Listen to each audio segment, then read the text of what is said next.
के बाद हम लोग प्रश्नावली 2.2 का प्रश्न क्रमांक 1 का दूसरा क्वेश्चन करेंगे। इसमें दिया गया है 4s वर्ग माइनस 4s प्लस 1। तो सबसे पहले हम लिख लेंगे दिया गया बहुपद।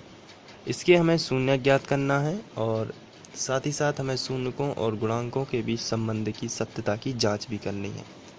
तो इसके लिए हम बहुपद को तोड़ेंगे। आपको देखना है यहाँ पर सबसे आखिरी वाली संख्या का गुणा शुरू वाली संख्या में करना है, यानी s वर्ग के गुणांक में करना है।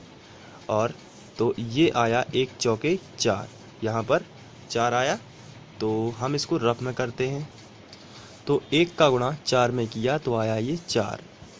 अब हमें ऐसी दो संख्याएं खोजनी हैं जिनका गुणा 4 हो। तो हमने देखा कि 4 एकम 4 होता है या 2 दूनी 4 होता है। और अब इनमें से हमें कौन सी संख्याएं दो सेलेक्ट करनी है, या हमें 4 या 1 करना है या हमें 2 या 2 करना है।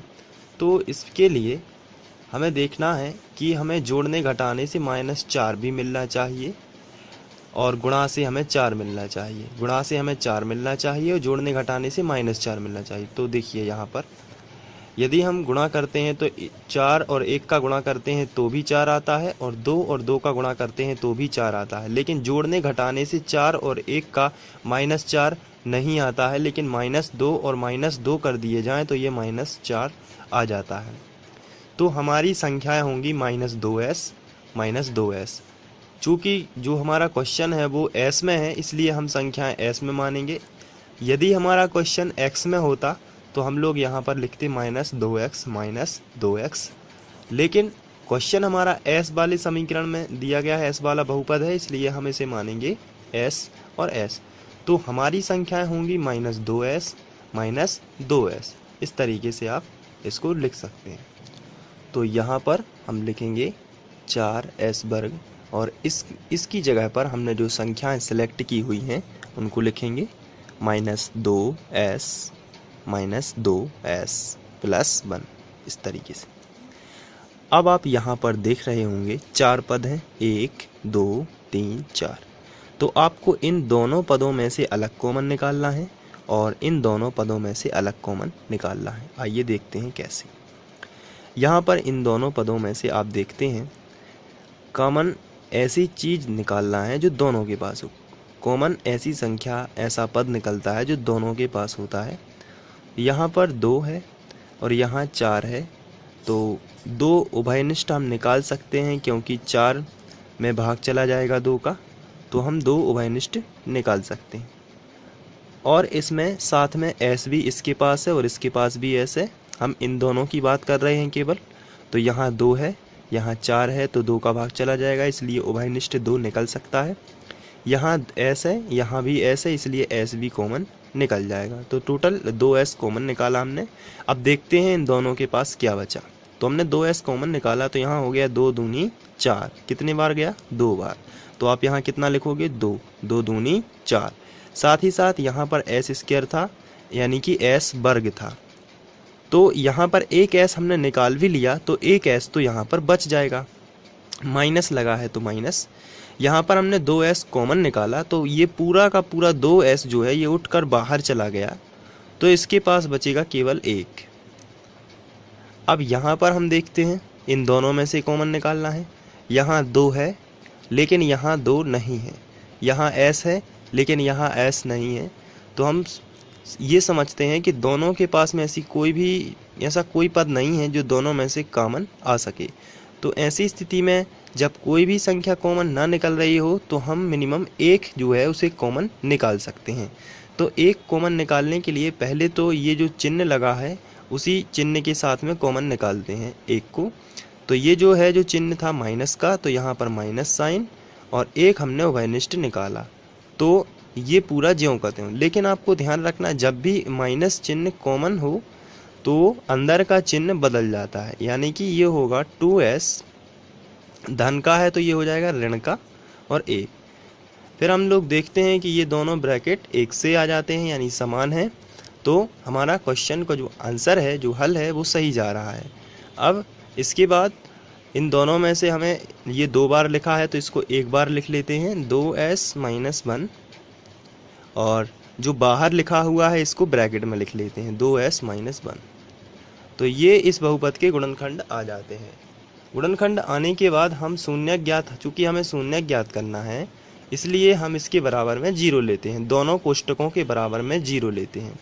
तो हम लिखेंगे यहाँ पर इम्प्लाई z का चिन्ह और 2s माइनस 1 बराबर 0 या 2s माइनस 1 बराबर 0। दोनों के बराबर हमने 0 ले लिया, इस ब्रैकेट के बराबर भी 0 और इस ब्रैकेट के बराबर भी 0 ले लिया। इसके बाद आपको आगे बढ़ना है और जो ऋण का 1 है ये इस तरफ आ जाएगा, -1 इस तरफ आएगा तो +1 हो जाएगा। तो यहाँ मिलेगा हमें 2s बराबर +1 या इसी तरीके से इसको हम पक्षांतर कर देंगे तो -1 है, इसी तरीके से ये हो जाएगा इस तरफ +1। तो 2s बराबर +1, 0 हट जाएगा और यहाँ पर +1 आ जाएगा। अब इसके बाद हम, चूँकि हमें s का मान निकालना है इसलिए जो s के साथ में ये जो 2 है ये गुणा में है, तो गुणा वाली संख्या का पक्षांतर बटे में होता है, इसलिए s बराबर आएगा 1/2। इसी तरीके से यहाँ भी आएगा s बराबर 1/2। तो यहाँ पर हमें शून्यक मिल चुके हैं, तो हम लिखेंगे अतः शून्यक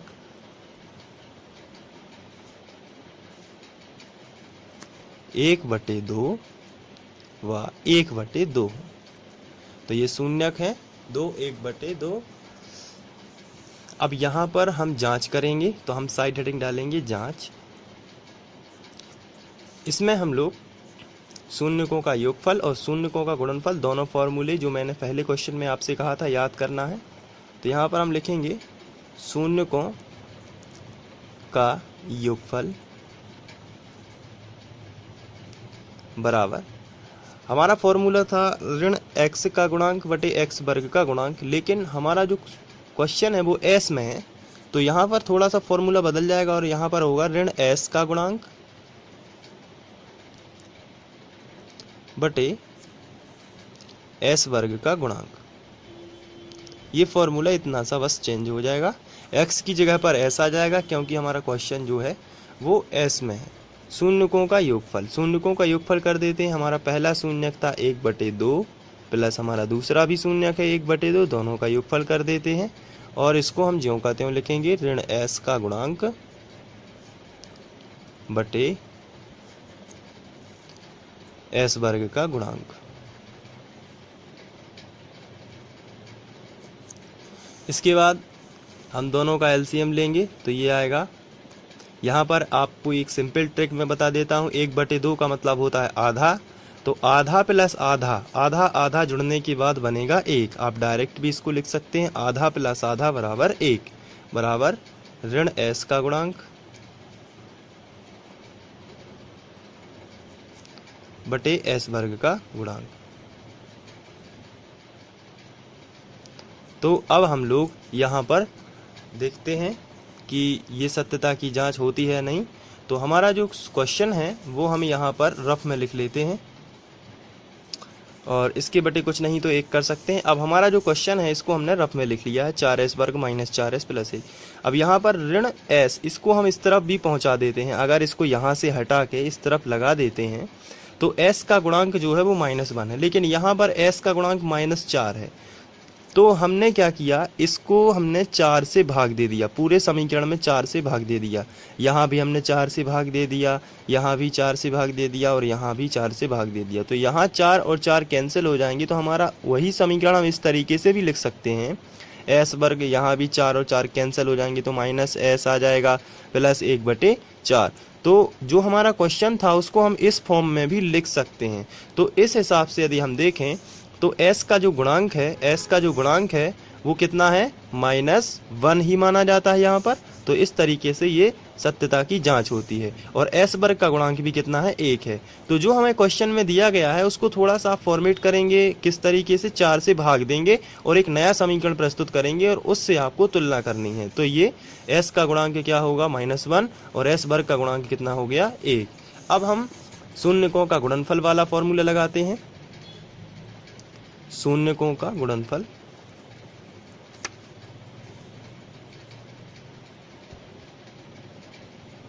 और शून्यकों का गुणनफल वाला फॉर्मूला होता है अचर राशि बटे x वर्ग का गुणांक, लेकिन यहाँ पर लिखेंगे हम s वर्ग का गुणांक। तो लिखेंगे अचर राशि बटे s वर्ग का गुणांक। अब यहाँ पर शून्यकों का गुणनफल करेंगे तो पहला शून्यक हमारा था 1/2, दूसरा शून्यक था 1/2 बराबर ये फॉर्मूला ज्यों का त्यों इस तरफ का अचर राशि बटे s वर्ग का गुणांक।